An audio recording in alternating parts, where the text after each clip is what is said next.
Last November, as I was walking up these stairs on a beautiful sunny day, no snow, no ice, but very windy, I tripped and I fell. I had turned my head as a reflex action, I suppose, to miss a leaf that the wind was blowing at my face. And when I did that, I didn't lift my foot high enough, and I caught it on that step, went crashing through these gates and onto the next step beyond. I landed face first. Yeah, it wasn't a really pretty sight. Despite what you may think, falling is not a normal part of aging. I know a lot of people think it is, but it really is not normal. And there are things that we can do to mitigate falls. Now, my fall was carelessness on my part. I wasn't paying attention. That's something I have to work on doing better at. I was maybe rushing a bit too quickly, and I paid the price. It was about 3 weeks before my eye started looking normal. But as you could see in the picture, it was really underneath. It was actually on this side. It was really underneath here. I was wearing sunglasses, and just the way that I hit that step, the sunglasses, the rim of them banged into my under eye piece so violently. Shockingly, the sunglasses didn't break, but that was where the worst damage was. It wasn't up here so much. It was actually under here. Doesn't matter. I still fell. I still wasn't paying attention, and I still have to do better. So let's talk about how to prevent this. As I said, falling is not a normal part of aging. Neither is incontinence. Let's just get that out of the way. If you tend to dribble, or you are full-on incontinent, or somewhere in between, have a conversation with your doctor or your healthcare team. There are incontinence nurse specialists who can work with you. It could be your medications. It could be the time of day that you're drinking. It could be something that can be surgically corrected. You don't know until you start investigating it. And I know it's a really difficult thing to talk about, but don't be shy. It needs to be looked after. One of the really important pieces about incontinence is that people wake up in the middle of the night from a deep sleep, having to get up to go and use the bathroom. And because they're in a rush and they may be dribbling, they can slip on their own dribbles, and that causes them to fall. So, you know, it's like one bad thing after another. So you definitely want to make sure that any issues of incontinence, even if they are in the early stages, they need to be taken care of. Okay, it goes without saying that we need to remove trip hazards around our home. Cords, wires, throw rugs, you've heard me talk about those before. Pick them up and get them out of the way. These are not your friend. If they are beautiful family heirlooms, hang them on the wall. Make them a piece of art. But don't leave them on the floor as something that you can trip on, okay? Pets, they need to be trained to stay out of your way. When they see you coming, they need to move. You should not be forced to step over them or move around them, okay? Make sure you train them that way. Stay hydrated. That's a really important piece. Your brain cells need to stay hydrated so that you're thinking clearly and not thinking of things in a fuzzy sort of almost incomprehending way. Stay hydrated. If you are somebody who gets up in the middle of the night to pee and you don't want to have that be a habit, then consume your liquids in the first 2/3 of your day so that you have a chance in the last third of your day to go to the bathroom as often as you need to and do the best you can for your sleep that night. Speaking of sleep, get enough sleep. Have good sleep habits. If you're not sleeping well, or your sleep is disrupted, broken up, then you're not going to be thinking clearly. That can result in a fall. I know that a lot of people have naps in the afternoon, but sometimes we have a nap in the afternoon and then fall asleep again, sitting in that chair, watching the news or watching whatever program we do, and then we get up to go to bed right. and wonder why we're not falling asleep and why it's frustrating that we're waking up at 2 or 3 in the morning, or maybe not even going to sleep until then. Check on your sleep habits. We have lots of articles on establishing proper sleep habits on theoldish.com. Just go there and type in the search bar sleep and you'll find all of them.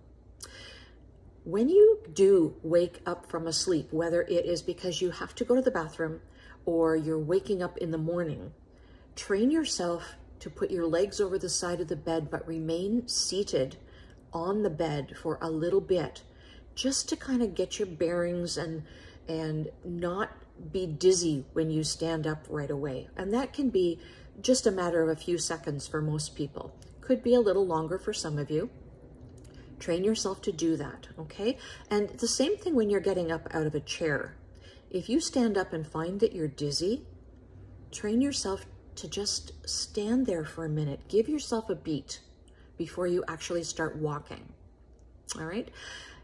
All of this dizziness could be related to medications that you've been prescribed. Absolutely keep a list of your medications and make sure that every time you are at the doctor or with your healthcare team, you are going over that medication checklist, making sure that everything you're taking is actually what you need and that the doses are correct.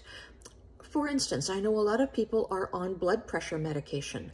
If that dose is wrong, it can make you a little on the dizzy side. And you may want to check with whoever did the prescription and have that toned down just a little. So do check your medications. If you don't have a medication checklist, go to theoldish.com. You will need a membership because your medications are nobody's business but yours. The membership doesn't cost a penny, just needs your name and your password so that nobody can get in. Go up to the top where it says toolkit. Drop that down. There is a medication checklist all ready for you to fill in. You can add and subtract medications. You can email it to yourself. You can print it out and keep a copy with you, which you should do. You can do all kinds of things with that medication checklist. But if you don't want to use the one that I developed, then do one for yourself and make sure your medications are looked at on a regular basis. Have your eyes checked regularly. If you can't see where you're going properly, it's going to be difficult to avoid that fall. Along the same lines, get your hearing checked. We're not really sure why people with hearing challenges fall more often, but in fact they do. And there are studies underway to determine why exactly that is. But get your hearing checked. It's not a bad idea to get your hearing checked when you're in your 60s, maybe get a baseline, your 50s even, get a baseline so that any deterioration is measurable. But do get your hearing checked. And if you need hearing aids, for heaven's sakes, wear them. Wear them. Don't be so embarrassed or shy. They've got some really wonderful ones now that people can hardly tell that you're wearing them. So do get that. Make sure that your clothing doesn't drag on the ground. So the hems of your pants, you want them high enough so that whatever shoes you're wearing, they're not catching or dragging on anything, okay? If you're wearing long dresses, same kind of thing. Shoes and boots with decent tread. Now, we've gone over this lots of times before. Toronto Rehab Institute has done some really wonderful tests on winter boots, and I showed you the boots that I got. They tested #1 with Toronto Rehab, and I found them just wonderful. But check your shoes as well, and the slippers that you wear around the house. If they're as comfortable as old rags, but they have a shiny bottom, they are setting you up for a slip and a fall. You need to make sure you are wearing shoes, whether they are sandals, running shoes, dress shoes, boots. You want them to have good tread, okay? Along the same lines, while we're down there at the feet, be aware of how well you are able to take care of your feet. I know that sounds weird, but one of the earliest signs of dementia and mobility issues and range of motion issues is not being able to bend over and clip your own toenails. Now, if you have toes that the nails aren't clipped, maybe there are fungal infections, maybe there is hard skin built up on your heels. All of these things can make your feet, oh, pardon the trucks going by, noisy today. All of these things can make your feet very uncomfortable, if not hurt. And if your feet hurt, it's going to affect your gait. It's going to affect how your feet feel when you're wearing shoes and when you're walking, when you're moving in any way. And anything that affects your gait could wind up causing a fall. All right? Make sure you can look after your own feet in a decent way. If you can't, there are mobile foot clinics. If you can't lock into one of those, ask at your local hospital or ask with your healthcare team about who does foot care, and make sure you get yourself in with one of these professionals who can look after your feet properly and keep you comfortable. Be aware of how you move your body. Make sure you are moving. Now you notice I didn't necessarily say exercise. If you are an exerciser, that's great.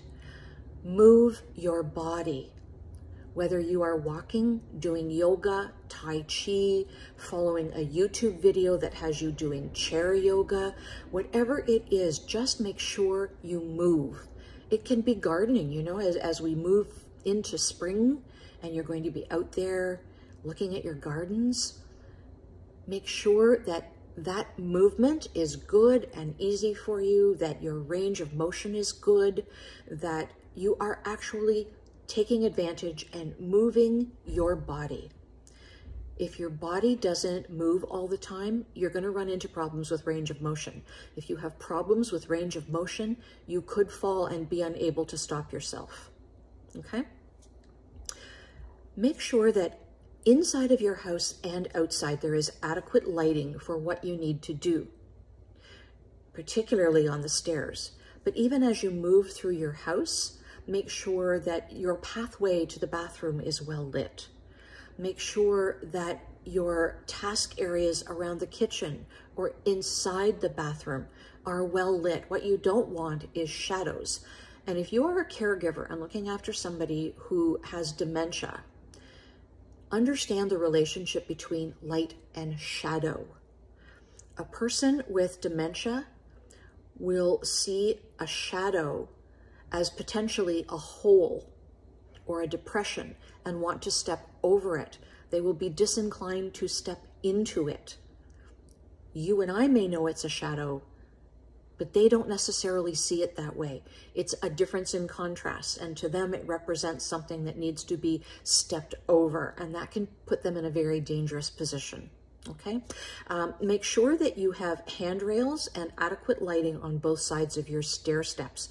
Any stairs, inside, outside, even if it's 4 steps.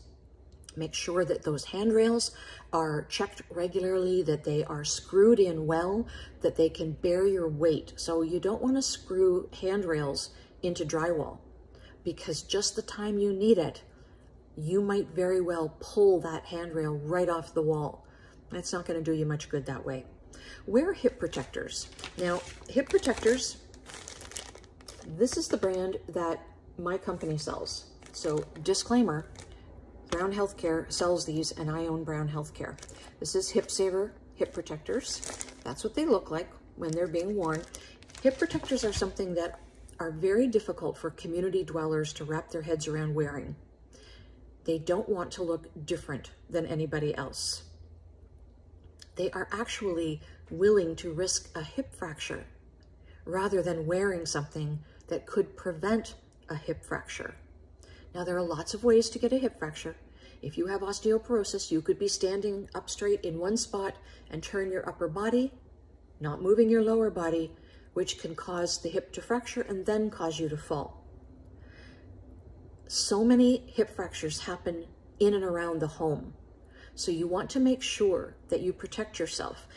Too many people don't take this next step until they've had that first big fall. And we just hope that that big fall isn't the big fall. The statistics are frightening. You know, I'm not going to quote them to you because I don't mean to scare you. What I mean to do is make sure that you are adequately protected. If you are somebody who has fallen, get yourself some hip protectors. Now, to the point about them making you look different, they don't make you look like you're wearing hockey pants. I had this exact one. This is the slim fit. So this is for people who are continent. All right. There are other models for people who are not continent, but I had this particular one on a woman at a conference that I was at. I had set it up ahead of time. I was speaking, and I was speaking about fall and injury prevention, and in particular hip protectors. I had her put this on. She is somebody who is tall and slender. She was wearing a pair of black trousers with a blouse that was tucked in, and she had a cardigan just over her shoulders. I asked the people in the room, there were a couple hundred, if they could tell who was wearing hip protectors. I said, you know, stand up. Everybody stand up. See if you can find the person who is wearing hip protectors. Nobody could. Nobody could tell that this woman had hip protectors on. And when she was identified, they could not believe it. And by the way, I was wearing hip protectors for that presentation, and they couldn't tell I was wearing them either. So, you know, unless you're wearing bicycle shorts, which I don't think you should be doing unless you're a bicycle racer, but, you know, personal opinion, if you're wearing regular, ordinary clothing, nobody's going to be able to tell. But you will protect yourself against the potential for a hip fracture in the event of a fall. Keep often used items within your optimal reach zone. So your optimal reach zone is the highest and the lowest you can reach from whatever your normal position is, whether you are standing or in a wheelchair or perhaps using some other kind of mobility device. Make sure you understand how high you can comfortably reach and how low you can comfortably reach, and keep those items that you use most often within that zone. That way you're not going to be reaching too high, bending over too far, or heaven forbid, climbing step ladders or step stools to reach things and putting yourself at risk, okay? For many of you, that means rearranging these cupboards back here and making sure that this stuff that's up here is something that other people can help you get down if you need. That might be where I would keep Christmas dishes, things that I might use just once or twice a year. And the other cupboards, which you can't see because they're around the corner, there is a higher shelf, of course, and then there are two other shelves, which I can comfortably reach. Make sure that you organize all of your dishes so that, you know, if you typically use 2 sets or 4 sets of plates and soup bowls and bread and butter plates, you keep them on the lower shelf so that you can reach them comfortably. The rest of them can be up higher, but if all you ever use are 2, 3, or 4 of those, keep them where you can reach them comfortably, okay? The same goes for the pots and pans underneath. Now, I'm a big fan of deep drawers rather than cupboards for the lower areas under counters. So if you have those, perfect, you are off to the races. You should know how to get yourself up from a fall. That sounds weird, eh? You should know, and you should practice it. That might look even more weird, but do it. If you take a tumble in your home, you should be aware of how you can get yourself up off of the floor. The longer you are on the floor, the less your chances of coming out of that event without complications. It is not uncommon for emergency rooms to see people who have fallen and been on the floor for 18, 24, 48 hours because nobody knew they were there. They couldn't get themselves up off the floor. Nobody could hear them. They didn't have a phone nearby. Think about it. You're laying on the floor. You may have fractured a hip. Even if you haven't, if you are on blood thinners, for instance, and you whacked your head, you may have a brain bleed. You may be dizzy every time you sit up. surely you are becoming dehydrated by the moment.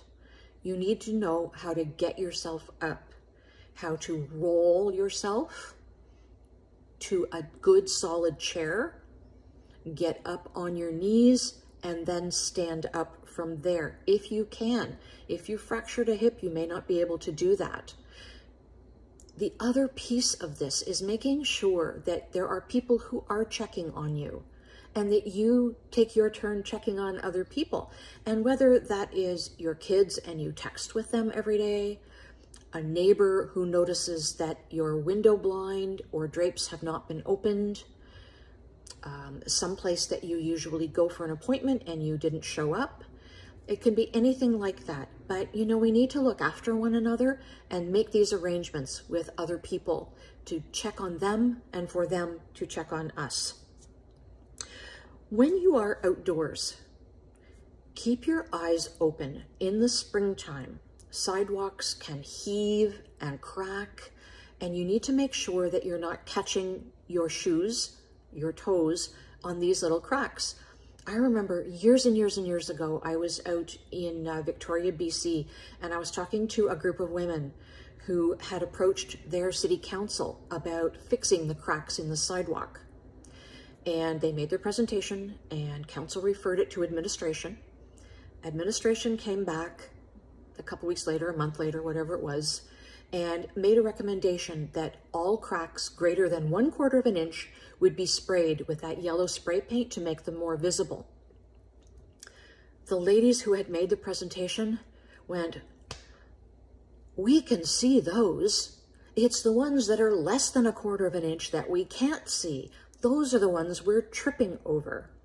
But City Council had not recognized that and not heard that part of their presentation. So keep your eyes open for cracks and heaves in sidewalks, for uneven ground, and make sure you're wearing the proper shoes if you're walking on uneven ground. You know, you might be a golfer, you might be going for a picnic. Wear the right shoes. Also watch out for debris on the sidewalks. It happens. Sticks, you know, after a windy day, garbage.